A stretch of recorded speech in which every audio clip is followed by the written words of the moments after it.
তৃতীয় অধ্যায়। মহারাজ নাভির পত্নী মেরুদেবীর গর্ভে ঋষভদেবের আবির্ভাব।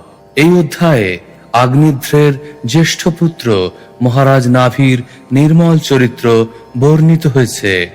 পুত্র লাভের আকাঙ্ক্ষায় মহারাজ নাভি কঠোর তপস্যা করেছিলেন। তিনি তার পত্নী সহ বহু যজ্ঞ অনুষ্ঠান করেছিলেন এবং যজ্ঞেশ্বর বিষ্ণুর আরাধনা করেছিলেন। ভক্তবৎসল ভগবান নাভির ভক্তিতে সন্তুষ্ট হয়ে তার সম্মুখে চতুর্ভুজ মূর্তিতে প্রকাশিত হয়েছিলেন। যজ্ঞ অনুষ্ঠানকারী পুরোহিতেরা তখন তার স্তব করতে শুরু করেছিলেন। তারা তার কাছে প্রার্থনা করেছিলেন মহারাজ নাভি যেন তাঁরই মতো একটি পুত্র লাভ করতে পারেন। এবং তখন ভগবান শ্রীবিষ্ণু মহারাজ নাভির পত্নী মেরুদেবীর গর্ভে ঋষভদেব রূপে জন্মগ্রহণ করবেন বলে তাদের আশ্বাস দিয়েছিলেন। শ্লোক 1।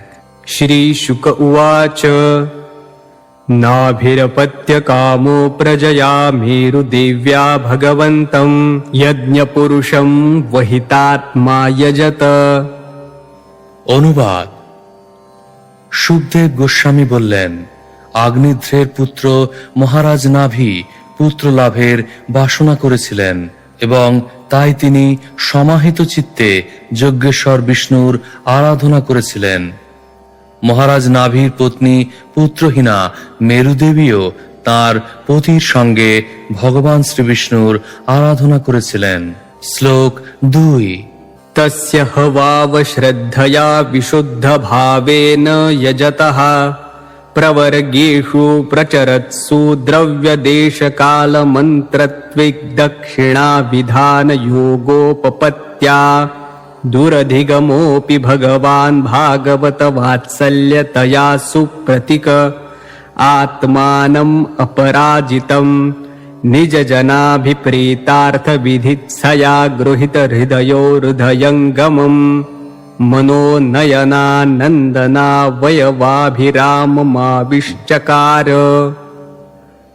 অনুবাদ। যজ্ঞে ভগবানের কৃপা লাভ করার জন্য 7টি দিব্য সাধন রয়েছে। 1. মূল্যবান বস্তু বা আহার্য নিবেদন। 2. দেশ বা স্থান অনুসারে কার্য করা। 3. কাল বা সময় অনুসারে কার্য করা। 4. মন্ত্র উচ্চারণ। 5. ঋত্বিক বরণ। 6. দক্ষিণাদান এবং 7. বিধি পালন। কিন্তু এই সমস্ত উপায়ের দ্বারা সর্বদা ভগবানকে পাওয়া যায় না। কিন্তু ভগবান ভক্তবৎসল, তাই তার ভক্ত মহারাজ নাভি যখন শুদ্ধ এবং নির্মল চিত্তে প্রবর্গ নামক যজ্ঞ অনুষ্ঠান করে গভীর শ্রদ্ধা ও ভক্তি সহকারে ভগবানের আরাধনা এবং স্তব করেছিলেন, তখন পরম দয়ালু পরমেশ্বর ভগবান তার ভক্তবাৎসল্য হেতু তার অপরাজিত পরম আকর্ষণীয় চতুর্ভুজ মূর্তিতে মহারাজ নাভির সম্মুখে আবির্ভূত হয়েছিলেন। এইভাবে তার ভক্তের বাসনা পূর্ণ করার জন্য পরমেশ্বর ভগবান তার অপূর্ব সুন্দর রূপ নিয়ে তার ভক্তের সম্মুখে আবির্ভূত হয়েছিলেন। ভগবানের এই রূপ ভক্তের মন এবং নয়নের আনন্দ প্রদান করে। তাৎপর্য। ভগবদ্গীতায় স্পষ্টভাবে উল্লেখ করা হয়েছে, भक्त्या मामभिजानाति यावन्यश्चास्मि तत्त्वतः ततो मां तत्त्वतो ज्ञात्वा विशते तदनन्तरम्। ভক্তির দ্বারাই কেবল পরমেশ্বর ভগবানকে তত্ত্বত জানা যায়। এই প্রকার ভক্তির দ্বারা যখন পূর্ণরূপে ভগবানকে জানা যায়, তখন ভগবত ধাম বৈকুণ্ঠ লোকে প্রবেশ করা যায়। ভগবদ গীতা 18:55।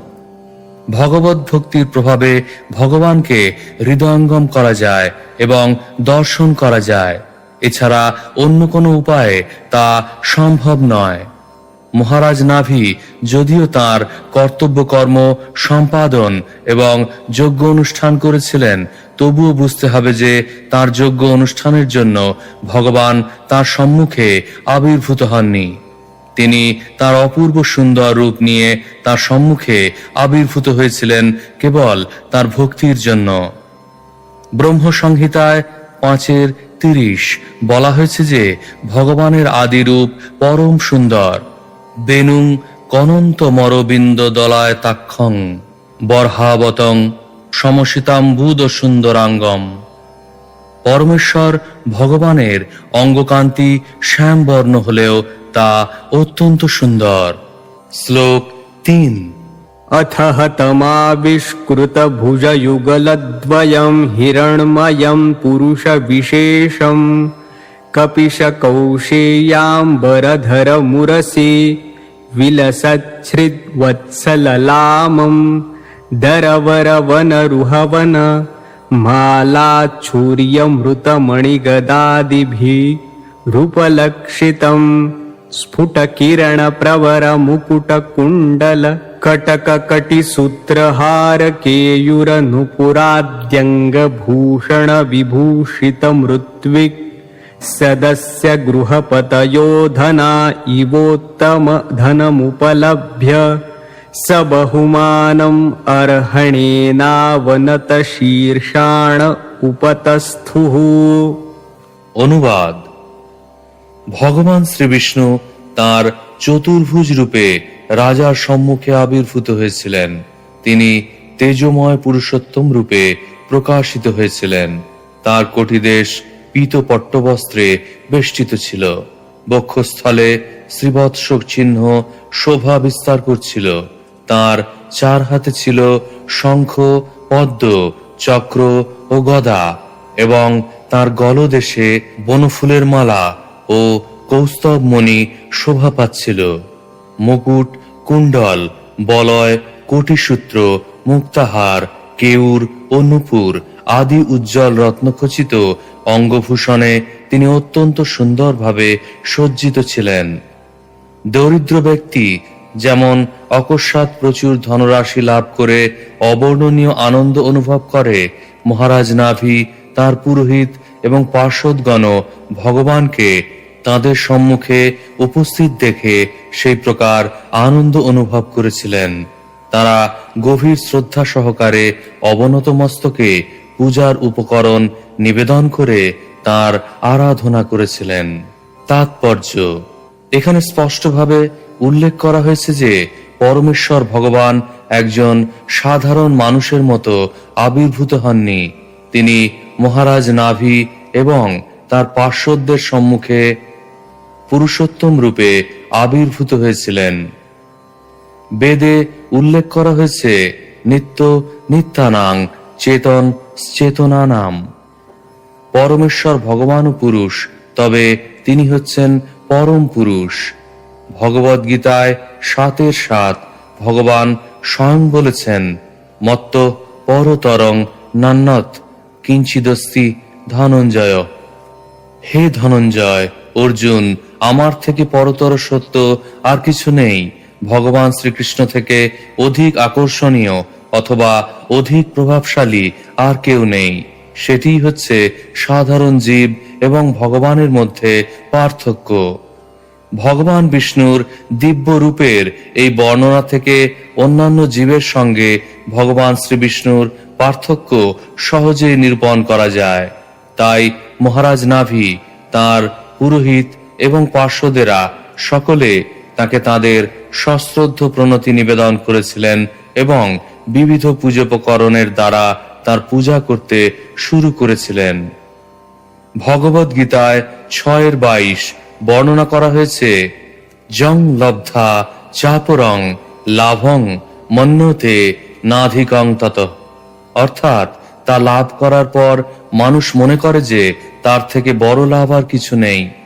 কেউ যখন প্রত্যক্ষভাবে ভগবানকে উপলব্ধি এবং দর্শন করেন, তখন তার মনে হয় যে তিনি সর্বশ্রেষ্ঠ বস্তু প্রাপ্ত হয়েছেন। রসহপস্য পরং দৃষ্টা নিবর্ততে। কেউ যখন উচ্চতর স্বাদ প্রাপ্ত হন, তখন তার চেতনা স্থির হয়, অর্থাৎ তিনি আর তখন নিম্নতর বস্তু আস্বাদনের জন্য লালায়িত হন না।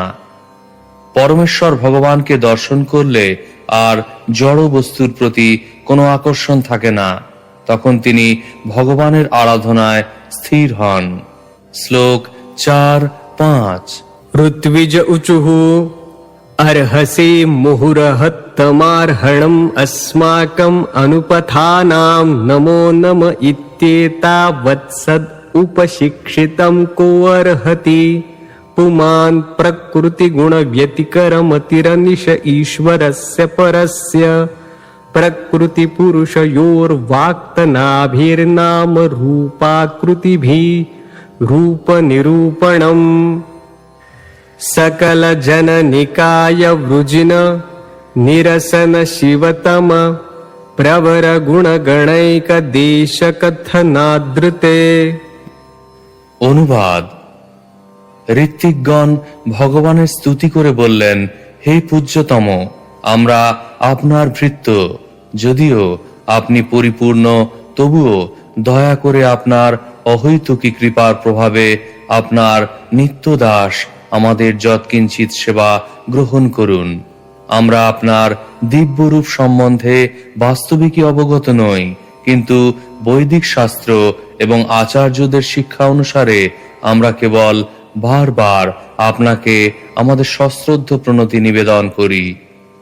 বিষয়াসক্ত জীবেরা জড়া প্রকৃতির গুণের প্রতি অত্যন্ত আসক্ত এবং তাই তারা কখনো পূর্ণ নয়, কিন্তু আপনি সমস্ত জড় ধারণার অতীত। আপনার নাম, রূপ, গুণ সবই চিন্ময় এবং ব্যবহারিক জ্ঞানের অতীত। বাস্তবিক পক্ষে কে আপনাকে জানতে পারে? জড় জগতে আমরা কেবল জড় নাম এবং গুণই অনুভব করতে পারি। পরম পুরুষ আপনাকে সশ্রদ্ধ প্রণতি এবং প্রার্থনা নিবেদন করা ছাড়া আমাদের আর কোনো সামর্থ্য নেই। আপনার সর্বমঙ্গলময় দিব্য গুণাবলীর কীর্তন সমগ্র মানব জাতির সমস্ত পাপ নিরসন করতে পারে। আপনার সেই মহিমা কীর্তনই আমাদের পক্ষে সবচাইতে পবিত্র কর্তব্য এবং তার ফলে আমরা আপনার অলৌকিক স্থিতির অংশমাত্র জানতে পারব। তাৎপর্য: জড় অনুভূতির সঙ্গে পরমেশ্বর ভগবানের কোনো যোগ নেই। নির্বিশেষবাদের প্রবর্তক শঙ্করাচার্য পর্যন্ত বলেছেন, নারায়ণ পরহ ভক্তাৎ। পরমেশ্বর ভগবান নারায়ণ জড় ধারণার অতীত। ভগবানের রূপ এবং গুণ সম্বন্ধে আমরা জল্পনা কল্পনা করতে পারি না। বৈদিক শাস্ত্রে বর্ণিত ভগবানের রূপ এবং কার্যকলাপকে আমাদের প্রামাণিক তথ্য বলে মেনে নিতে হবে। যেমন ব্রহ্ম সংহিতায় 5:29 উল্লেখ করা হয়েছে, चिन्तामणि प्रकर सद्मसु कल्प वृक्ष लतावृतेषु सुरभिरभिपालयन्तम् लक्ष्मी सहस्रशत सम्भ्रम सेव्यमानम् गोविन्दमादिपुरुषं तमहं भजामि। চিন্তামণির দ্বারা রচিত এবং লক্ষ লক্ষ কল্পবৃক্ষ পরিবেষ্টিত চিন্ময় ধামে যিনি নিত্য বিরাজ করেন এবং সুরভি গাভীদের পালন করেন, শত সহস্র লক্ষ্মী দেবী সম্ভ্রম এবং প্রীতি সহকারে নিরন্তর যার সেবা করেন, সেই আদি পুরুষ গোবিন্দকে আমি ভজনা করি। সেই পরম তত্ত্ব সম্বন্ধে কিছু ধারণা, তার রূপ এবং গুণের সম্বন্ধে কিছু জ্ঞান আমরা বৈদিক শাস্ত্র ও ব্রহ্মা, নারদ, সুখদেব গোস্বামী এবং অন্যান্য মহাজনদের বাণী থেকে প্রাপ্ত হতে পারি। শ্রীল রূপ গোস্বামী বলেছেন, অতঃ শ্রীকৃষ্ণ নামাদিন ভবেত গ্রাহ্যমিন্দ্রিয়ই। আমাদের জড় ইন্দ্রিয়ের দ্বারা আমরা শ্রীকৃষ্ণের নাম, রূপ, গুণ সম্বন্ধে অনুমান করতে পারি না। তাই ভগবানের আরেকটি নাম হচ্ছে অধক্ষজ এবং অপ্রাকৃত, অর্থাৎ তিনি আমাদের জড় ইন্দ্রিয়ের অনুভূতির অতীত। ভগবান তার অহৈতুকী ভক্ত বাৎসল্য হেতু মহারাজ নাভির সম্মুখে আবির্ভূত হয়েছিলেন। তেমনি আমরা যদি ভগবানের সেবায় যুক্ত হই, তাহলে তিনি আমাদের কাছে নিজেকে প্রকাশ করবেন। সেবন মুখে হি জিহ্বাদৌ স্বয়মেব স্ফুরত্তদ। ভগবানকে জানার এটিই হচ্ছে একমাত্র উপায়। ভগবদ গীতায় প্রতিপন্ন হয়েছে ভক্তা মামোভিজানাতি জাবান যশ্চাস্মি তত্ত্বতঃ। ভক্তির প্রভাবে পরমেশ্বর ভগবানকে জানা যায়, এছাড়া অন্য আর কোনো উপায় নেই। সাধুদের বাণী শ্রবণ করার মাধ্যমে এবং শাস্ত্রের মাধ্যমে আমাদের ভগবানকে জানতে হবে। ভগবানের রূপ এবং গুণ জল্পনা কল্পনার দ্বারা অবগত হওয়া যায় না। শ্লোক 6। परिजनानुराग विरचित शबल संशब्द सलिल सित किसलय तुलसी का दूर्वाङ्कुरैरपि संभृतया सपर्यया किल परम परितुष्यसि। অনুবাদ: হে পরমেশ্বর ভগবান, আপনি সর্বতোভাবে পূর্ণ। আপনার ভক্ত যখন বাষ্প গদগদ স্বরে আপনার স্তুতি করেন এবং অনুরাগ ভরে জল, শুদ্ধ পল্লব, তুলসী ও দুর্বাঙ্কুর দ্বারা আপনার পূজা সম্পাদন করেন, তখন আপনি নিশ্চয়ই সেই পূজার দ্বারা বিশেষভাবে সন্তুষ্ট হন। তাৎপর্য: পরমেশ্বর ভগবানের সন্তুষ্টি বিধানের জন্য প্রচুর ধনসম্পদ, বিদ্যা অথবা ঐশ্বর্যের প্রয়োজন হয় না। কেউ যদি প্রেম ও আনন্দে মগ্ন হয়ে কেবল একটি ফুল, জল এবং তুলসী ভগবানকে নিবেদন করেন, তাহলেই তিনি সন্তুষ্ট হন। ভগবদ গীতায় উল্লেখ করা হয়েছে, পত্রং পুষ্পং ফলং তোয়ং যো মে ভক্তা প্রযচ্ছতি। কেউ যদি প্রেম এবং ভক্তি সহকারে আমাকে পত্র, পুষ্প, ফল অথবা জল প্রদান করে, তাহলে আমি তা গ্রহণ করি। ভগবদ গীতা 9:26। ভগবত ভক্তির দ্বারাই কেবল ভগবান প্রসন্ন হন। তাই এখানে বলা হয়েছে যে ভগবান কেবল ভক্তির দ্বারাই সন্তুষ্ট হন। গৌতমীয় তন্ত্র থেকে উল্লেখ করে হরি ভক্তি বিলাসে বলা হয়েছে, तुलसीदलमात्रेण जलस्य चुलुकेन वा विक्रीणिते स्वम् आत्मानं भक्तेभ्यो भक्तवत्सलः। শ্রীকৃষ্ণ তার ভক্তদের প্রতি অত্যন্ত স্নেহপরায়ণ এবং তার ভক্ত যদি তাকে কেবল একটি তুলসী পত্র ও এক অঞ্জলি জল দান করেন, তাহলে তিনি তার সেই ভক্তের কাছে নিজেকে বিক্রি করে দেন। ভগবান তার ভক্তের প্রতি অহৈতুকী কৃপাপরায়ণ। তিনি এতই কৃপাপরায়ণ যে সবচাইতে দরিদ্র ব্যক্তিও তাকে ভক্তি সহকারে একটু জল ও একটু ফুল নিবেদন করতে পারেন এবং তার ফলে তিনি প্রসন্ন হন। তার ভক্ত বাৎসল্য হেতু তিনি তার ভক্তের সঙ্গে এইভাবে আচরণ করেন। শ্লোক 7। अथानयापि न भवत इज्जयोरुभार भरया समुचितमर्थमिहोपलभामहे। অনুবাদ: আমরা বহু উপচার সহকারে আপনার পূজা করেছি এবং আপনার উদ্দেশ্যে যজ্ঞ করেছি, কিন্তু আমাদের মনে হয় যে আপনার প্রসন্নতা বিধানের জন্য এত সমস্ত আয়োজনের কোনো প্রয়োজন নেই। তাৎপর্য: শ্রীল রূপ গোস্বামী বলেছেন যে কাউকে যদি নানা প্রকার খাদ্যদ্রব্য নিবেদন করা হয়, কিন্তু তার যদি ক্ষুধা না থাকে, তাহলে সেই নিবেদনের কোনো মূল্য নেই। বড় বড় যজ্ঞে ভগবানের সন্তুষ্টি বিধানের জন্য বহু সামগ্রী একত্র করা হয়, কিন্তু যদি ভগবানের প্রতি ভক্তি, আসক্তি অথবা প্রীতি না থাকে, তাহলে সেই সমস্ত আয়োজন নিষ্ফল। ভগবান পূর্ণ এবং আমাদের কাছ থেকে তার কোনো কিছু গ্রহণ করার প্রয়োজন নেই, কিন্তু আমরা যদি তাকে একটু জল, একটি ফুল এবং একটি তুলসী পত্র ভক্তি সহকারে নিবেদন করি, তাহলে তিনি তা গ্রহণ করবেন। ভক্তি হচ্ছে পরমেশ্বর ভগবানের সন্তুষ্টি বিধানের প্রধান উপায়। বিরাট যজ্ঞ অনুষ্ঠানের কোনো প্রয়োজন হয় না। পুরোহিতেরা এই মনে করে অনুশোচনা করছিলেন যে তারা ভক্তির পথ অবলম্বন করেননি এবং তার ফলে তাদের যজ্ঞ অনুষ্ঠান ভগবানের প্রসন্নতা বিধান করেনি।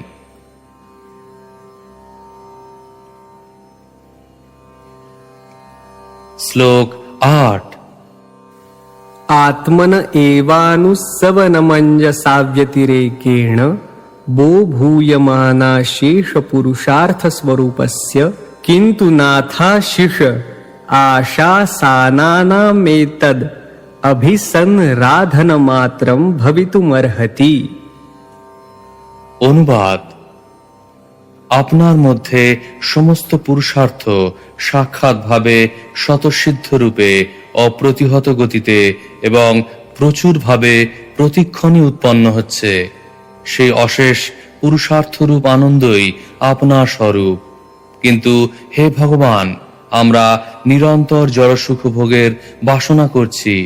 এই সমস্ত যজ্ঞের আপনার কোনো প্রয়োজন নেই, কিন্তু আপনার আশীর্বাদে যাতে আমাদের জড়সুখ ভোগ হয়, সেই জন্যই প্রকৃতপক্ষে এই সমস্ত যজ্ঞের অনুষ্ঠান হয়।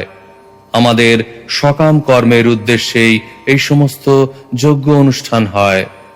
আপনার সেগুলিতে প্রকৃতপক্ষে কোনো প্রয়োজন নেই। তাৎপর্য: পরমেশ্বর ভগবান স্বয়ং সম্পূর্ণ, তাই বড় বড় যজ্ঞে তার কোনো প্রয়োজন নেই। যারা নিজেদের স্বার্থে জড় ঐশ্বর্য কামনা করে, সকাম কর্ম তাদেরই জন্য। যজ্ঞার্থাৎ কর্মণো হনত্র লোকহয়ং কর্মবন্ধন। আমরা যদি ভগবানের সন্তুষ্টি বিধানের জন্য কর্ম না করি, তাহলে আমাদের মায়ার দাসত্ব করতে হয়। আমরা কোটি কোটি টাকা খরচ করে বিশাল মন্দির নির্মাণ করতে পারি, কিন্তু ভগবানের এই প্রকার মন্দিরের কোনো আবশ্যকতা নেই। ভগবানের আবাসস্থল স্বরূপ লক্ষ লক্ষ মন্দির রয়েছে এবং আমাদের প্রচেষ্টার কোনো প্রয়োজন তার নেই। ঐশ্বর্যময় কার্যকলাপের কোনো প্রয়োজন তার নেই। এই সমস্ত কার্যকলাপ আমাদের নিজেদের লাভের জন্যই অনুষ্ঠিত হয়। আমরা যদি আমাদের অর্থ দিয়ে এক বিশাল মন্দির তৈরি করি, তাহলে আমরা আমাদের কর্মফলের বন্ধন থেকে মুক্ত হতে পারব। এটি আমাদেরই লাভের জন্য। অধিকন্তু আমরা যদি ভগবানের জন্য সুন্দর কিছু তৈরি করার চেষ্টা করি, তাহলে তিনি প্রসন্ন হন এবং আমাদের আশীর্বাদ করেন। মূল কথা হচ্ছে যে এই প্রকার বিশাল আয়োজন ভগবানের জন্য নয়, আমাদেরই জন্য। আমরা যদি কোনো না কোনো ভাবে ভগবানের আশীর্বাদ লাভ করতে পারি, তাহলে আমাদের চেতনা নির্মল হতে পারে এবং আমরা আমাদের প্রকৃত আলোয় ভগবত ধামে ফিরে যেতে পারি। শ্লোক 9। तद्यथा बालिशानां स्वयमात्मनः श्रेयः परमविदुषां परमपुरुषप्रकर्षकरुणया स्वमहिमानं चापवर्गाख्यम् उपकल्पयिष्यन् स्वयं नापचित एवेतरवदितोपलक्षितः। অনুবাদ: হে ভগবান, আমরা ধর্ম, অর্থ, কাম এবং মোক্ষ লাভের উপায় সম্বন্ধে সম্পূর্ণরূপে অজ্ঞ। কারণ জীবনের প্রকৃত লক্ষ্য যে কি তা আমরা জানি না। আপনি যেন স্বয়ং পূজা গ্রহণ করবার জন্য আমাদের সম্মুখে উপস্থিত হয়েছেন, কিন্তু প্রকৃতপক্ষে আমাদের দর্শন দান করবার জন্যই আপনি এসেছেন। আপনি আপনার অসীম করুণাবশত অপবর্গ নামক স্বীয় মাহাত্ম্য প্রদান করার জন্য আমাদের অজ্ঞতাজনিত কারণে যথাযথভাবে পূজিত না হয়েও এখানে এসেছেন। তাৎপর্য: ভগবান শ্রীবিষ্ণু স্বয়ং যজ্ঞস্থলে উপস্থিত হয়েছিলেন, কিন্তু তার অর্থ এই নয় যে তার কোনো স্বার্থ ছিল। তেমনি মন্দিরে অর্চা বিগ্রহ সেই উদ্দেশ্যেই থাকে। তার অহৈতুকী কৃপার প্রভাবে পরমেশ্বর ভগবান আমাদের সম্মুখে উপস্থিত হন, যাতে আমরা তাকে দর্শন করতে পারি। যেহেতু আমাদের দিব্য দৃষ্টি নেই, তাই আমরা ভগবানের সচ্চিদানন্দ বিগ্রহ দর্শন করতে পারি না। সেই জন্য ভগবান তার অহৈতুকী কৃপার প্রভাবে এমন রূপে আসেন যাতে আমরা তাকে দেখতে পাই। আমরা পাথর, কাঠ ইত্যাদি জড় বস্তুই কেবল দর্শন করতে পারি এবং তাই ভগবান কাঠ, পাথর ইত্যাদি বস্তুর মাধ্যমে রূপ পরিগ্রহ করে মন্দিরে আমাদের সেবা গ্রহণ করেন। এটি ভগবানের অহৈতুকী কৃপার প্রকাশ। যদিও এই সমস্ত বস্তুর প্রতি তার কোনো আসক্তি নেই, তবুও আমাদের প্রেমময় সেবা গ্রহণ করার জন্য তিনি এইভাবে আসেন। প্রকৃতপক্ষে ভগবানের পূজার জন্য উপযুক্ত উপকরণ আমরা নিবেদন করতে পারি না, কারণ আমরা সম্পূর্ণরূপে অজ্ঞ। তাঁর অহৈতুকী কৃপার ফলে মহারাজ নাভির যজ্ঞস্থলে ভগবান আবির্ভূত হয়েছিলেন। শ্লোক 10। अथायम् एव वरो ह्यर्हत्तमयर्हि बर्हिषि राजर्षेर्वरदर्शभो भवान् निजपुरुषे क्षणविषय आसीत्। অনুবাদ: হে পূজ্যতম, আপনি সমস্ত বরদাতাদের মধ্যে শ্রেষ্ঠ এবং আমাদের বর প্রদান করবার জন্যই আপনি মহারাজ নাভির যজ্ঞস্থলে আবির্ভূত হয়েছেন। আপনি যেহেতু আমাদের নয়ন পথের পথিক হয়েছেন, সেটি আমাদের পক্ষে পরম বরস্বরূপ হয়েছে। তাৎপর্য: নিজ পুরুষ ইক্ষণ বিষয়। ভগবদ্গীতায় 9:29 কৃষ্ণ বলেছেন, সমহং সর্বভূতেষু। আমি কারো প্রতি বিদ্বেষ পরায়ণ নই, আবার কারো পক্ষপাতিত্ব আমি করি না। আমি সকলের প্রতি সমভাবাপন্ন, কিন্তু ভক্তি সহকারে যে আমার সেবা করে সে আমার প্রিয়, সে আমাতে স্থিত এবং আমিও তার প্রিয়। ভগবান সকলের প্রতি সমদর্শী, অর্থাৎ কেউ তার শত্রু নয় এবং মিত্রও নয়। সকলেই তার কর্মের ফল ভোগ করছে এবং সকলের হৃদয়ে বিরাজমান ভগবান সব দেখছেন এবং বাঞ্ছিত ফল প্রদান করছেন। কিন্তু ভক্তরা যেমন সর্বদা ভগবানের সন্তুষ্টি বিধানের জন্য উৎসুক, তেমনি ভগবানও তার ভক্তদের সম্মুখে উপস্থিত হতে অত্যন্ত উৎসুক। ভগবদ্গীতায় 4:8 শ্রীকৃষ্ণ বলেছেন, परित्राणाय साधूनां विनाशाय च दुष्कृतां धर्म संस्थापनार्थाय संभवामि युगे युगे। পুণ্যাত্মাদের পরিত্রাণ করার জন্য এবং দুষ্কৃতকারীদের বিনাশ করার জন্য এবং ধর্ম সংস্থাপন করার জন্য আমি যুগে যুগে আবির্ভূত হই। এইভাবে শ্রীকৃষ্ণ আসেন তার ভক্তদের উদ্ধার করবার জন্য এবং সন্তুষ্টি বিধান করবার জন্য। প্রকৃতপক্ষে তিনি অসুরদের সংহার করতে আসেন না, কারণ সেই কার্যটি তার প্রতিনিধিরাও করতে পারে। মহারাজ নাভির যজ্ঞস্থলে বিষ্ণু আবির্ভূত হয়েছিলেন মহারাজ নাভি এবং তার পার্শ্বদের প্রসন্নতা বিধানের জন্য। এছাড়া সেখানে আবির্ভূত হওয়ার আর কোনো কারণ তার ছিল না। শ্লোক 11। असंग निशित ज्ञाना नल विधूता शेषमलानां भवत् स्वभावानामात्मा रामाणां मुनिनामन वरत परिगुणित गुणगण परम मंगलायन गुण गणकथनोसि। অনুবাদ: হে ভগবান, মুনি ঋষিগণ নিরন্তর আপনার গুণগান করেন। বৈরাগ্যের দ্বারা শানিত জ্ঞানানলে তাদের হৃদয়ের মলরাশি বিধ্বংস হয়েছে, তার ফলে তারা আত্মারাম হয়েছেন এবং আপনারই স্বভাব প্রাপ্ত হয়েছেন। তারা যদিও আপনার মহিমা কীর্তন করে দিব্য আনন্দ অনুভব করেন, তবুও তাদের পক্ষেও আপনার দর্শন দুর্লভ। তাৎপর্য: মহারাজ নাভির যজ্ঞস্থলে সমবেত পুরোহিতেরা ভগবান শ্রী বিষ্ণুর সাক্ষাৎ দর্শন দানের প্রশংসা করেছেন এবং নিজেদের ধন্য বলে মনে করেছেন। যে সমস্ত মহাত্মা জড়জগতের বন্ধন থেকে সম্পূর্ণরূপে মুক্ত হয়েছেন এবং ভগবানের মহিমা কীর্তন করার ফলে যাদের হৃদয় নির্মল হয়েছে, তাদের পক্ষেও ভগবানের দর্শন দুর্লভ। এই প্রকার ব্যক্তিরা ভগবানের দিব্য গুণাবলী কীর্তন করেই সন্তুষ্ট থাকেন।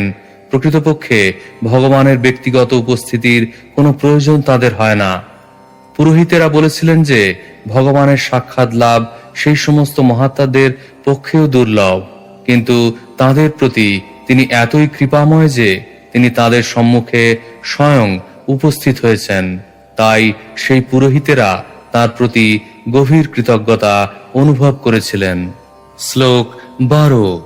अथ कथश्चित् स्खलन क्षुत्पतन जृम्भण दुरवस्थानादिषु विवशानां न स्मरणाय ज्वरमरणदशायामपि सकलकश्मल निरसनानि तव गुणकृतनामधेयानि वचनगोचराणि भवन्तु। অনুবাদ: হে ভগবান, আমরা বিপদগামী, ক্ষুধার্ত, পতিত, অজ্ঞানাচ্ছন্ন, দুরবস্থাগ্রস্ত, পীড়িত এবং মৃত্যুর সময় প্রবল জ্বরে আক্রান্ত হওয়ার ফলে আপনার নাম, রূপ ও গুণাবলী স্মরণ করতে সক্ষম নাও হতে পারি। তাই আমরা আপনার কাছে প্রার্থনা করছি, হে ভক্তবৎসল ভগবান, আপনার যে দিব্য নাম, গুণ এবং লীলাসমূহ সমস্ত পাপ থেকে মানুষকে মুক্ত করতে পারে, তা স্মরণ করতে আপনি আমাদের সাহায্য করুন। তাৎপর্য: জীবনে প্রকৃত সাফল্য হচ্ছে অন্তে নারায়ণ স্মৃতি। মৃত্যুর সময় ভগবানের দিব্য নাম, গুণাবলী, লীলা এবং রূপ স্মরণ করা। মন্দিরে ভগবানের প্রেমময় সেবায় যুক্ত হওয়া সত্ত্বেও জড়বন্ধন এতই কঠিন যে মৃত্যুর সময় পীড়িত হওয়ার ফলে এবং মানসিক বিকারের ফলে আমরা ভগবানকে ভুলে যেতে পারি। তাই ভগবানের কাছে আমাদের এই প্রার্থনা করা উচিত যে তিনি যেন আমাদের মৃত্যুর সময় তাঁর শ্রীপাদ পদ্ম স্মরণ করার যোগ্যতা প্রদান করেন। এই প্রসঙ্গে শ্রীমদ্ ভাগবতের 6ষ্ঠ স্কন্ধের 2য় অধ্যায়ের 9-10 এবং 14-15 শ্লোক দ্রষ্টব্য। শ্লোক 13। किञ्चायं राजर्षिरपत्यकामः प्रजां भवादृषिमाशासान ईश्वरमाशिषां स्वर्गापवर्गयोरपि भवन्तम् उपधावति प्रजायाम् अर्थप्रत्ययो धनदमिवाधनः फलीकरणम्। অনুবাদ: হে ভগবান, এই মহারাজ নাভি আপনার মতো একটি পুত্র লাভ করাকেই তার জীবনের চরম লক্ষ্য বলে মনে করেছেন। হে ভগবান, দরিদ্র ব্যক্তি যেমন মহাধনবান ব্যক্তির কাছে গিয়ে কেবল একটু শস্যকণা ভিক্ষা করে, তেমনি স্বর্গ ও অপবর্গ প্রদানে সক্ষম আপনার কাছে মহারাজ নাভি কেবল একটি পুত্র লাভের আকাঙ্ক্ষা করছেন। তাৎপর্য: মহারাজ নাভি যে কেবল একটি পুত্র লাভের জন্য সেই মহাযজ্ঞ অনুষ্ঠান করেছিলেন, সেই জন্য পুরোহিতেরা কিছুটা লজ্জিত হয়েছিলেন। ভগবান তাকে স্বর্গলোক অথবা বৈকুণ্ঠ লোকে স্থান প্রদান করতে পারতেন। শ্রী চৈতন্য মহাপ্রভু আমাদের শিক্ষা দিয়েছেন কিভাবে ভগবানের কাছে গিয়ে চরম আশীর্বাদ ভিক্ষা করতে হয়। তিনি বলেছেন, ন ধনং ন জনং ন সুন্দরিং কবিতাং বা জগদীশ কাময়ে।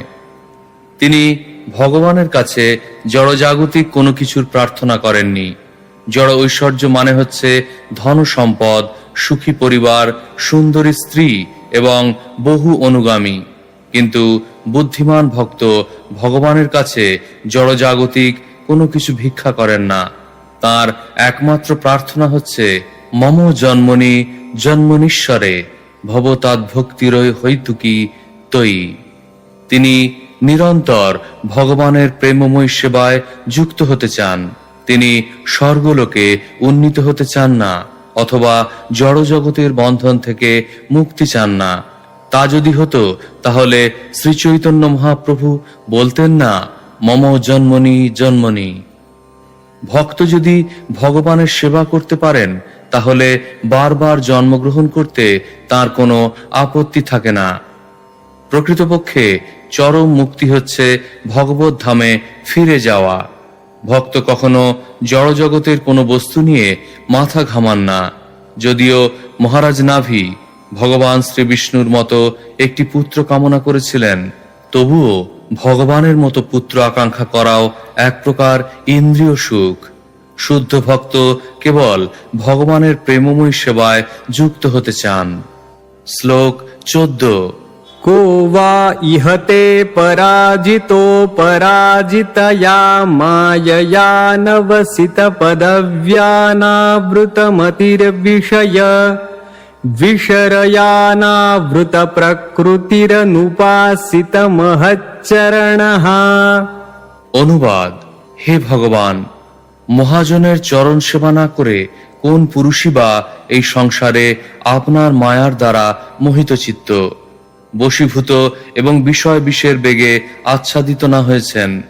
আপনার মায়া দুর্জয়া, তার গতি কেউই লক্ষ্য করতে পারে না, অথবা কেউই বলতে পারে না কিভাবে তিনি কার্য করেন। তাৎপর্য: মহারাজ নাভি পুত্রলাভের জন্য মহান যজ্ঞ করছিলেন। সেই পুত্র ভগবানের মতো হতে পারে, কিন্তু এই প্রকার জড়জাগতিক বাসনা, তা সে যতই মহৎ হোক অথবা ক্ষুদ্র হোক, তা মায়ারই প্রভাব। তাই ভগবত ভক্তিকে নিষ্কাম বলে বর্ণনা করা হয়। অন্নাভিলাষাতা শূন্যং। সকলেই মায়ার দ্বারা প্রভাবিত হয়ে সব রকম জড়বাসনার বন্ধনে আবদ্ধ হয়।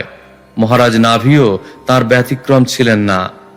মায়ার প্রভাব থেকে মুক্ত হওয়ার একমাত্র উপায় হচ্ছে মহান ভক্তের সেবায় যুক্ত হওয়া, মহচ্চরণ সেবা। মহান ভক্তের শ্রীপাদ পদ্মের আরাধনা না করে কখনো মায়ার প্রভাব থেকে মুক্ত হওয়া যায় না। শ্রীল নরোত্তম দাস ঠাকুর তাই বলেছেন, ছাড়িয়া বৈষ্ণব সেবা নিস্তার পায়েছে কেবা। মায়া অপরাজিত এবং তার প্রভাবও অপরাজিত।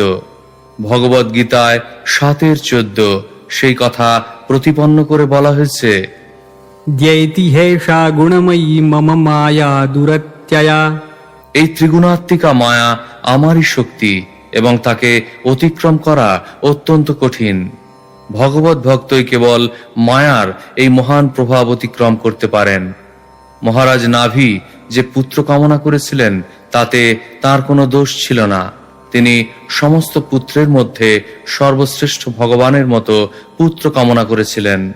ভগবত ভক্তের সঙ্গ করার ফলে জড় ঐশ্বর্যের প্রতি কোনো বাসনা থাকে না। সেই কথা চৈতন্য চরিতামৃতে মধ্য 22:54 প্রতিপন্ন হয়েছে। সাধু সঙ্গ সর্বশাস্ত্রে কয়, লবমাত্র সাধু সঙ্গে সর্বসিদ্ধি হয়। এবং মধ্যলীলায় 22:51 বলা হয়েছে, মহৎ কৃপা বিনা কোন কর্মে ভক্তি নয়, কৃষ্ণ ভক্তি দূরে রহু, সংসার নহে ক্ষয়। কেউ যদি ঐকান্তিক ভাবে মায়ার প্রভাব থেকে মুক্ত হয়ে ভগবত ধামে ফিরে যেতে চান, তাহলে তাকে অবশ্যই সাধু ভক্তের সঙ্গ করতে হবে। সেটি হচ্ছে সমস্ত শাস্ত্রের সিদ্ধান্ত। ভগবত ভক্তের ক্ষণিক সঙ্গ প্রভাবেও মায়ার বন্ধন থেকে মুক্ত হওয়া যায়। শুদ্ধ ভক্তের কৃপা ব্যতীত অন্য কোনো উপায়েই জড়জগতের বন্ধন থেকে মুক্ত হওয়া যায় না। বিশেষ করে ভগবানের প্রেমময় সেবা লাভ করতে হলে শুদ্ধ ভক্তের সঙ্গ নিতান্তই আবশ্যক। সাধু সঙ্গ বা মহান ভক্তের আশীর্বাদ ব্যতীত মায়ার বন্ধন থেকে মুক্ত হওয়া যায় না। শ্রীমদ্ ভাগবতে 7:5-32 প্রহ্লাদ মহারাজ বলেছেন, নৈষাং মতিস্তাবদুরুক্রমাঘ্রিং স্পৃশত্যনর্থাপগমো যদর্থঃ মহীয়সাং পাদরজোভিষেকং নিষ্কিঞ্চনানাং ন বৃণীত যাবৎ। মহান ভক্তের পদরজ মস্তকে ধারণ না করলে পাদ রজোভিষেকম, ভগবানের শুদ্ধ ভক্ত হওয়া যায় না। শুদ্ধ ভক্ত নিষ্কিঞ্চন, অর্থাৎ জড় জগৎকে ভোগ করার কোনো বাসনা তার নেই। সেই গুণ অর্জন করতে হলে শুদ্ধ ভক্তের শরণ গ্রহণ করতে হয়। শুদ্ধ ভক্ত সর্বদাই মায়ার বন্ধন থেকে মুক্ত। শ্লোক 15। यदुहवाव तव पुनरदभ्रकर्तरिह समाहुतस्तत्रार्थधियां मन्दानां नस्तद्य देवहेलनं देवदेवार्हसि साम्येन सर्वान् प्रतिवोढुं विदुषाम्। অনুবাদ: হে ভগবান, আপনি বহু অদ্ভুত কার্য করেন। এই মহাযজ্ঞ অনুষ্ঠানে আমাদের একমাত্র উদ্দেশ্য হচ্ছে পুত্র লাভ করা। তাই আমাদের বুদ্ধি মোটেই তীক্ষ্ণ নয়। জীবনের প্রকৃত উদ্দেশ্য নির্ধারণ করতে আমরা অভিজ্ঞ নই। জড় উদ্দেশ্য সাধনের জন্য এই তুচ্ছ যজ্ঞে আপনাকে আহ্বান করে আমরা নিশ্চয়ই আপনার শ্রীপাদ পদ্মে মহা অপরাধ করেছি। তাই হে ভগবান, আপনার সমদর্শিতা গুণে কৃপাপূর্বক আমাদের ক্ষমা করুন। তাৎপর্য: এক অতি তুচ্ছ কারণে ভগবানকে বৈকুণ্ঠ থেকে ডেকে আনার ফলে ঋত্বিকেরা অত্যন্ত অনুতপ্ত হয়েছিলেন। শুদ্ধ ভক্ত কখনো অনর্থক ভগবানকে দর্শন করতে চান না। ভগবান বহু কার্যকলাপে যুক্ত, তাই শুদ্ধ ভক্ত তার নিজের ইন্দ্রিয় তৃপ্তি সাধনের জন্য খেয়াল খুশি মতো ভগবানকে দর্শন করতে চান না। শুদ্ধ ভক্ত কেবল ভগবানের কৃপার উপর নির্ভর করেন এবং ভগবান যখন প্রসন্ন হন তখন তিনি তাকে প্রত্যক্ষভাবে দর্শন করতে পারেন। ভগবান হচ্ছেন ব্রহ্মা, শিবাদি মহান দেবতাদেরও অগোচর। ভগবানকে আস্তে আহ্বান করে নাভি মহারাজের পুরোহিতেরা নিজেদের মূঢ়তা প্রতিপন্ন করেছিলেন, কিন্তু তা সত্ত্বেও ভগবান তাঁর অহৈতুকী কৃপার বশে সেখানে এসেছিলেন।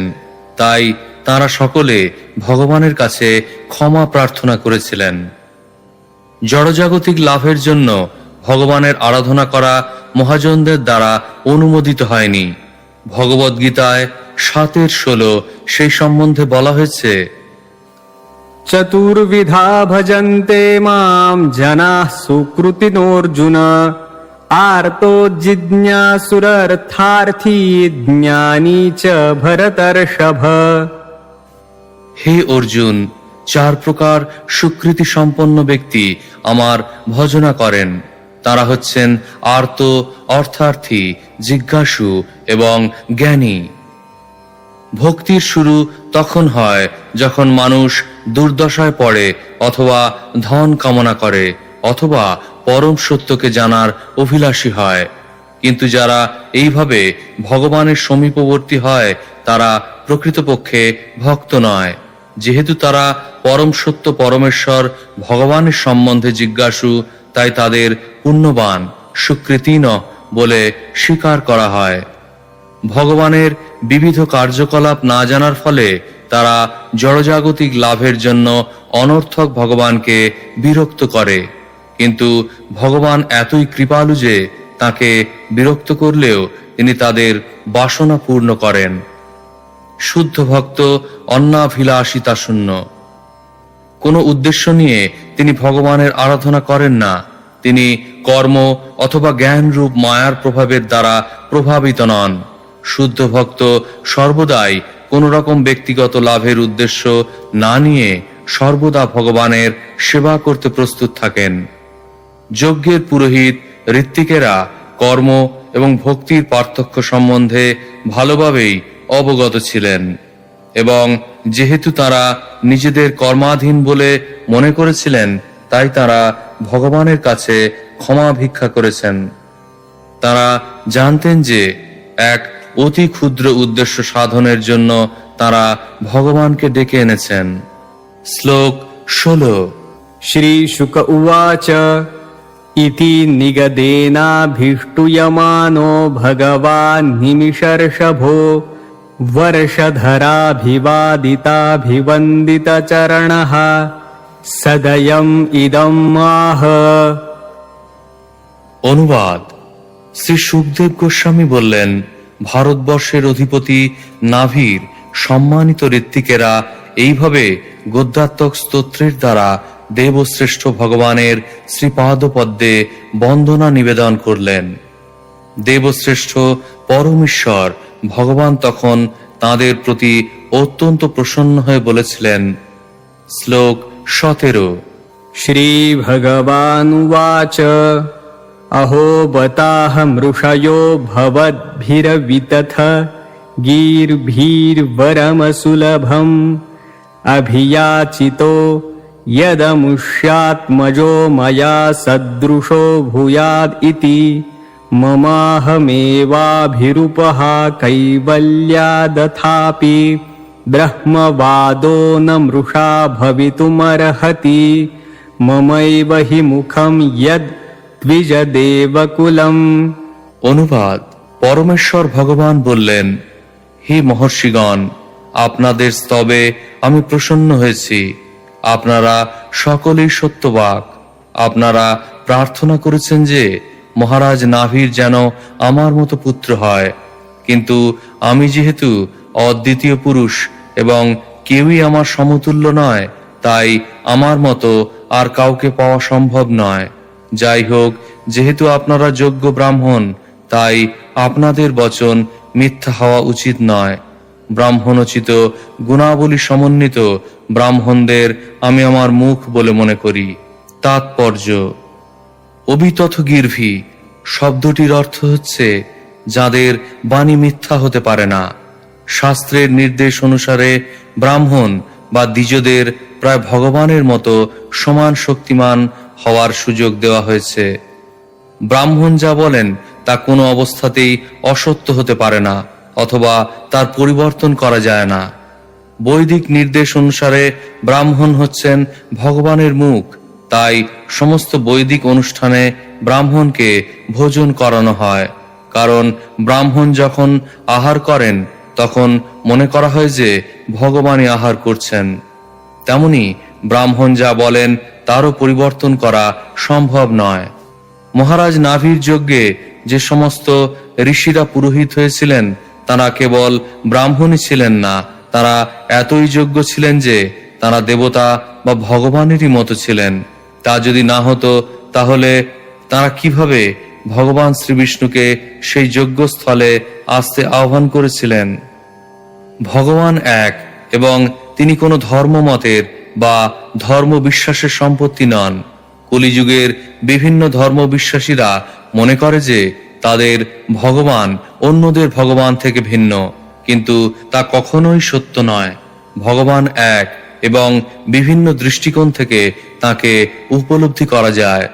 এই শ্লোকে কৈবল্যাত শব্দটির অর্থ হচ্ছে যে ভগবানের কোনো প্রতিযোগী নেই, ভগবান কেবল একজনই। শ্বেতাসত্তর উপনিষদে 6:8 বলা হয়েছে, ন তৎ সমস্যাভ্য ধিকশ্চ দৃশ্যতে।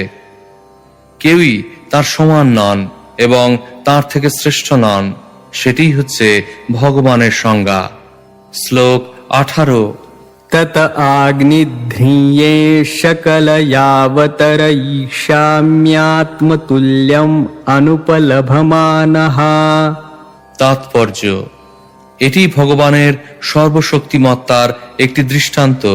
যদিও তিনি এক এবং অদ্বিতীয়, তবুও তিনি কখনো তার সাংশের দ্বারা এবং কখনো বিভিন্নাংশের দ্বারা নিজেকে বিস্তার করেন। এখানে ভগবান বিষ্ণু তার সাংশের দ্বারা মহারাজ নাভির পত্নী মেরুদেবীর পুত্ররূপে অবতীর্ণ হবেন বলে অঙ্গীকার করেছেন। ঋত্বিকেরা জানতেন যে ভগবান এক, তবুও তারা তাকে মহারাজ নাভির পুত্ররূপে আবির্ভূত হতে প্রার্থনা করেছেন, যাতে সমগ্র জগৎ জানতে পারে যে পরম সত্য পরমেশ্বর ভগবান এক এবং অদ্বিতীয়। তিনি যখন অবতরণ করেন তখন তিনি বিভিন্ন শক্তিরূপে নিজেকে বিস্তার করেন। শ্লোক 19। श्रीशुक उवाच इति निशामयन्त्या मेरुदेव्याः पतिम् अभिधायन्तर्दधे भगवान्। অনুবাদ: শ্রী সুখদেব গোস্বামী বললেন, এই কথা বলে ভগবান অন্তর্হিত হয়েছিলেন। মহারাজ নাভির পত্নী মেরুদেবী তার পতির পাশেই বসেছিলেন, তাই তিনি ভগবানের সমস্ত কথাই শুনতে পেয়েছিলেন। তাৎপর্য: বৈদিক নির্দেশ অনুসারে পতিকে তার পত্নীর সঙ্গে যজ্ঞ অনুষ্ঠান করতে হয়। সপত্নীকও ধর্ম মাচরেত, পত্নী সহ ধর্ম আচরণ করা উচিত। তাই মহারাজ নাভি তার পত্নী সহ এই মহান যজ্ঞ অনুষ্ঠান করেছিলেন। শ্লোক 20।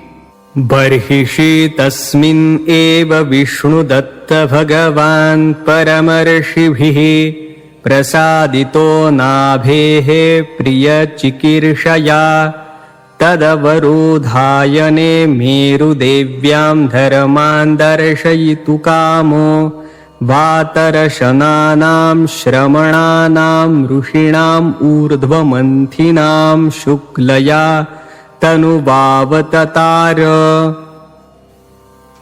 অনুবাদ। হে বিষ্ণুদত্ত পরীক্ষিত মহারাজ, সেই যজ্ঞের মহর্ষিদের প্রতি ভগবান প্রসন্ন হয়েছিলেন। তাই তিনি ব্রহ্মচারী, সন্ন্যাসী, বানপ্রস্থ এবং যাজ্ঞিক গৃহস্থদের নিজে আচরণ করে ধর্ম অনুষ্ঠানের তত্ত্ব শিক্ষা দেওয়ার জন্য এবং মহারাজ নাভির বাসনা পূর্ণ করার জন্য আবির্ভূত হয়েছিলেন। সেই জন্য তিনি তার গুণাতীত চিন্ময় স্বরূপে মেরুদেবীর পুত্ররূপে আবির্ভূত হন। তাৎপর্য: ভগবান যখন এই জগতে অবতরণ করেন তখন তিনি জড়া প্রকৃতির 3 গুণের দ্বারা সৃষ্ট কোনো দেহ গ্রহণ করেন না। মায়াবাদীরা বলে যে নির্বিশেষ ভগবান সত্যগুণে দেহ ধারণ করে এই জড় জগতে আবির্ভূত হন। শ্রীল বিশ্বনাথ চক্রবর্তী ঠাকুর বলেছেন যে শুক্ল শব্দটির অর্থ হচ্ছে শুদ্ধ সত্য সমন্বিত। ভগবান বিষ্ণু তার শুদ্ধ সত্যরূপ নিয়ে অবতরণ করেন। শুদ্ধ সত্য বলতে বোঝায় নির্মল সত্যগুণ। জড় জগতে সত্যগুণও রজ ও তমগুণের ছোঁয়ায় দূষিত, কিন্তু সত্যগুণ যখন রজগুণ এবং তমগুণের দ্বারা দূষিত নয় তখন তাকে বলা হয় শুদ্ধ সত্য। সত্যং বিশুদ্ধং বসুদেব শব্দিতম। শ্রীমদ্ ভাগবত 4:3-23। সেটি হচ্ছে বসুদেব পদ, যেখানে ভগবান বাসুদেবকে অনুভব করা যায়। শ্রীমদ্ ভগবদ গীতায় 4:7 শ্রীকৃষ্ণ স্বয়ং বলেছেন, यदा यदा हि धर्मस्य ग्लानिर्भवति भारत अभ्युत्थानमधर्मस्य तदात्मानं सृजाम्यहम्। হে ভারত, যখন ধর্মের গ্লানি হয় এবং অধর্মের অভ্যুত্থান হয় তখন আমি অবতরণ করি। ভগবান সাধারণ জীবের মতো প্রকৃতির গুণের দ্বারা বাধ্য হয়ে অবতরণ করেন না। ধর্মান দর্শয়িতুকাম, অর্থাৎ মানুষদের কর্তব্য কর্ম কিভাবে সম্পাদন করতে হয় তা দেখাবার জন্য তিনি অবতরণ করেন। ধর্ম শব্দটি কেবল মানুষদের প্রসঙ্গেই ব্যবহার করা হয়, মনুষ্যেতর প্রাণীদের ক্ষেত্রে ব্যবহার হয় না। দুর্ভাগ্যবশত মানুষেরা কখনো কখনো ভগবানের দ্বারা পরিচালিত না হয়ে তাদের মন গড়া ধর্ম তৈরি করে। প্রকৃত ধর্ম কখনো মনুষ্য সৃষ্ট হতে পারে না। ধর্মং তু সাক্ষাৎ ভগবৎ প্রণীতম। শ্রীমদ্ ভাগবত 6:3-19। ধর্ম ভগবানের দান। ঠিক যেমন সরকার আইন প্রদান করে, মানুষের তৈরি ধর্ম সম্পূর্ণরূপে নিরর্থক। শ্রীমদ্ ভাগবতে মানুষের তৈরি ধর্মকে কৈতব ধর্ম বা কপট ধর্ম বলে বর্ণনা করা হয়েছে। মানব সমাজে ধর্মীয় অনুশাসন যথাযথভাবে পালন করার পন্থা প্রদর্শন করার জন্য পরমেশ্বর ভগবান অবতারদের প্রেরণ করেন। এই প্রকার ধর্ম হচ্ছে ভক্তি মার্গ। ভগবদ গীতায় ভগবান স্বয়ং বলেছেন, সর্বধর্মান পরিত্যাজ্য মামেকাং শরণং ব্রজ। মহারাজ নাভির পুত্র ঋষভদেব ধর্মনীতি উপদেশ দেবার জন্য এই পৃথিবীতে অবতরণ করেছিলেন। তা 5ম স্কন্ধের 5ম অধ্যায়ে বিশ্লেষণ করা হবে।